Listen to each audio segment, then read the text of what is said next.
Selamat siang, Bang Yos, Jenderal Purnawirawan Sutioso, yang kami banggakan, yang saya hormati, yang saya anggap orang tua dan abang saya yang tercinta, dan tentu sangat dibanggakan.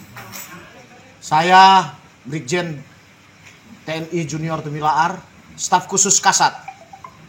Izin melaporkan bahwa saya datang di Bojongkoneng, Desa Bojongkoneng, Desa Cijayanti. Warganya minta saya sebagai penasihat dan melaporkan pada hari ini Senin tanggal 24 Januari 2022 di sekitar Desa Bojongkoneng, Kampung Tapos, lapangan sepak bola dengan Sudi, daerah Sudi, Kampung Sudi, ada lahan masyarakat, pagarnya, lahannya dirusak oleh PT Sentul City dengan alat beratnya, didukung oleh para preman. Jadi mohon diketahui juga bahwa pendoseran perusakan lahan ini dibackingi oleh oknum seorang Brigjen, namanya Brigjen TNI Rio. Menurut informasi bertugas di Bais, membackingi karena kemungkinan besar dia mendapatkan lahan dan rumah. Saya mendapat informasi langsung dari senior juga, yaitu informasinya beliau kami akan laporkan berikutnya. Demikian, terima kasih kami melaporkan hal ini. Tidak jelas nih apa konteksnya, mengapa dia menyampaikan laporan tersebut kepada Bang Yos. Ini Bang Yos ini selain mantan Kepala BIN kan juga pernah menjadi Gubernur DKI Jakarta. Dan ketika saya kontak Bang Yos, beliau mengaku tidak tahu menahu soal itu. Dan dia akan mencari tahu, bahkan dia minta apakah ada nomor kontaknya Junior Tumilaar. Ini menunjukkan bahwa kelihatannya dia memang tidak ada komunikasi selama ini dengan Junior Tumilaar. Tapi kalau kita lihat dari sisi angkatan, memang cukup jauh ya angkatan antara Junior Tumilaar dengan Bang Yos ini. Bang Yos ini kalau angkatan tahun 68 ya, 1968, sementara Junior Tumilaar itu 88. Jadi memang apanya cukup jauh. Rupanya setelah saya telusuri, Junior ini diminta warga yang juga bersengketa dengan Sentul City untuk menjadi penasehat. Lokasinya sebenarnya berdekatan ini, lokasi dengan sengketa lahan warga bersama Bung Rocky Gerung dengan Sentul City. Disebut-sebut oleh pengacaranya itu di kawasan lapangan tembak juga di daerah Bojongkoneng. Terima kasih. Saya adalah Brigjen TNI Junior Tumilaar, diangkat oleh warga Bojongkoneng sebagai penasihat korban dari penggusuran PT Sentul City. Kami izin melaporkan, terpanggil sebagai tentara rakyat. Kondisi umum yang terjadi dan sedang berlangsung, penggusuran terus-menerus. Maka kami berkesimpulan, pemberian HGB kepada PT Sentul City mengakibatkan: 1. Kementerian ATR BPN bersama PT Sentul City telah melakukan bersama-sama pelecehan. Bersama-sama, yaitu tidak merespek terhadap ketatanegaraan Negara Kesatuan Republik Indonesia, yaitu menghormati pemerintah desa atau kelurahan yang memiliki buku tanah, kemudian kejabatan dalam hal ini camat sebagai pejabat pembuat akta tanah. Yang selanjutnya dibicarakan dalam satu musyawarah pimpinan daerah yang disebut Forkopimda atau Forum Komunikasi Pimpinan Daerah, yang terdiri dari Bupati, Kapolres, dan Dandim. Kedua, akibat selanjutnya perbuatan terjadi perusakan bangunan, tanam tumbuh, garapan adalah tindak pidana kriminal. 3. Pelanggaran hak asasi manusia disebabkan rakyat tidak lagi memiliki rumah tinggal dan ladang garapan sebagai nafkah mata pencarian rakyat. Yang keempat, telah terjadi pengerusakan lingkungan hidup karena tanam tumbuh vegetasi hutan industri rakyat Jati Sengon dirampok, bahkan mengakibatkan longsor dan banjir di pemukiman penduduk. Mereka menderita sekarang. 5. Kemungkinan besar PT Sentul City tidak memiliki dokumen AMDAL, analisa mengenai dampak lingkungan, yang berarti pemerintah provinsi dan pemerintah Kabupaten Bogor telah bersama-sama ikut merusak, melanggar ketentuan peraturan perundang-undangan tentang lingkungan hidup. Demikian, terima kasih. Perkenalkan, saya Hendar Samarantoko selaku kuasa hukum dari para masyarakat penggarap di Desa Bojongkoneng, dan rekan kami Bapak Sani Alamsyah juga sama mewakili beberapa warga. Permasalahannya kami to the point saja, Pak. Saat ini Sentul City menguasai kurang lebih 4.100 hektar yang masuk ke dalam SHGB atas nama Sentul City, Pak. Nah, kami memegang kurang lebih ada blok, namanya blok lapangan tembak, Pak. Kurang lebih ada 15 hektar, ada 16 KK di situ yang kami dikuasakan kepada kami. Itu didapatkan berdasarkan operalih itu tahun 99, Pak. Nah, tahun 99 itu asalnya dari Girik di tahun 1979. Asal nama Pak Sutomo dan Opsiana Irawati. Ya, dan sejak tahun 99, sejak kami menggarap, klien kami menggarap, kami terus melakukan pembayaran pajak taat sampai dengan saat ini. Juga patut diketahui, tanah garapan khususnya di blok lapangan tembak itu berdasarkan surat keterangan atau pernyataan tanah dari Kepala Desa Bojongkoneng itu tidak pernah ditanami karet dan sudah menjadi tanah garapan masyarakat sejak tahun 1942.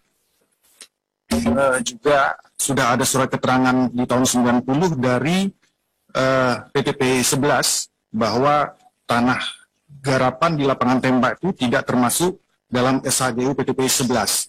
Nah, ini kaitannya dengan bahwa sejarahnya HGB dari PT Sentul City itu didapatkan dari HGU, Pak.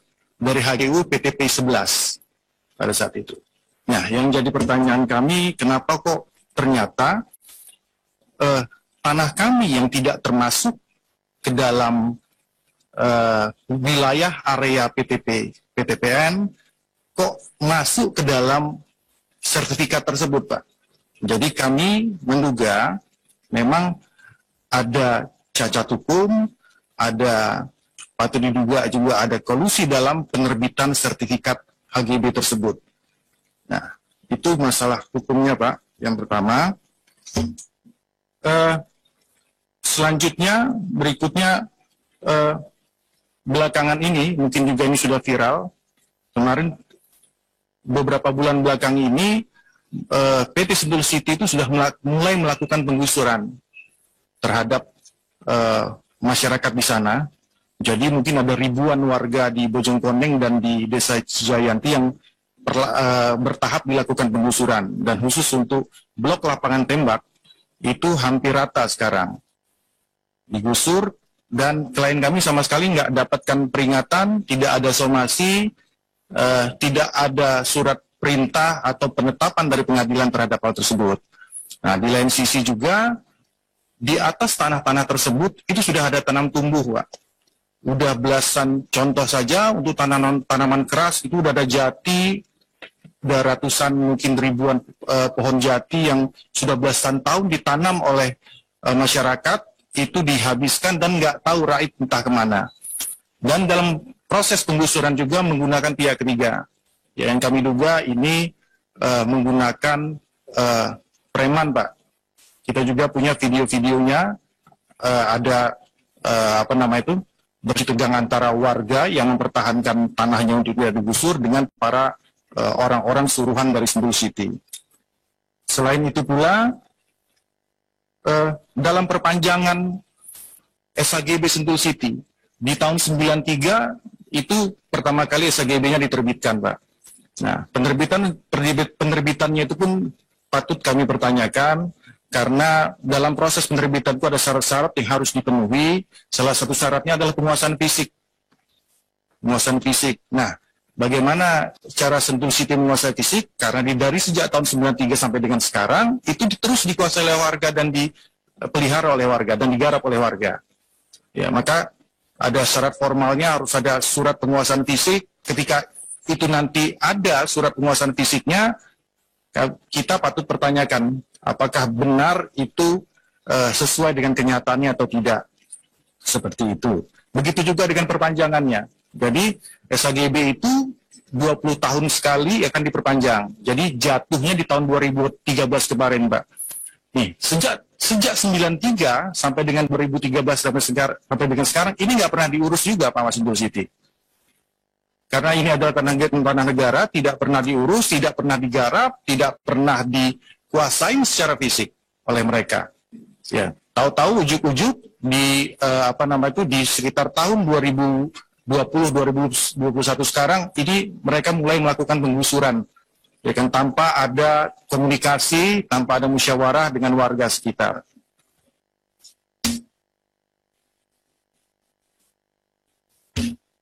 Berikutnya, Pak, ya mungkin secara garis besar itu, jadi dugaan-dugaan pelanggaran yang dilakukan.